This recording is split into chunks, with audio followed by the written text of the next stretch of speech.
يعني خلي المشاهد يتخيل أنه خلاصة عمله ل50-60 سنة تدمر وتسرق وتهدم وتكسر.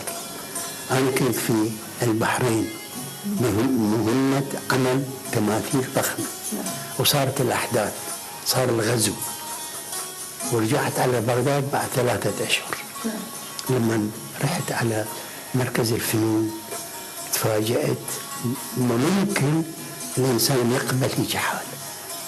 تماثيل اللي هي خلاصة عملي 150 تمثال كلها مهدمة ومكسرة ومشوهة، والتماثيل الخشبية سرقت، والتماثيل البرونزية سرقت، والتماثيل الجبسية كلها تكسرت بشكل حقد.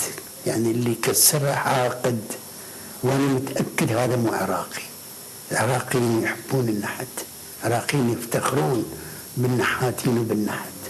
اقدم عمل همينه كان هو اقدم عمل 1946 ومن وجه بورتريت لبنت من الجبس. دمعت عينيك استاذ محمد في تلك اللحظات؟ لا، اكثر من الدموع، اكثر من الدموع.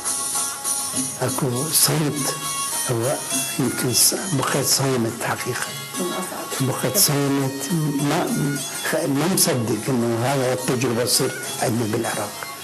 مو بس حقيقه، مو عمالي، هو كل مركز الفنون كله تدمر. وانا شفت بعيني السواد في مكتبه المركز. خلاصه تاريخ الفن العراقي كله تدمر، كله حرق بتعمد، والصور كلها ممزقه تحت الارض. فسرق وكانه احد يريد يفني هذا التاريخ. هو محاوله، بس انا متفائل ويستحيل ان شاء الله التجربه ما تنتهي ان شاء الله. والله يعينك. اكيد يعني هي صدمه، يعني مو فقط عليك على التاريخ. التاريخ هي ثقافه، الهدف منها تدمير الثقافه.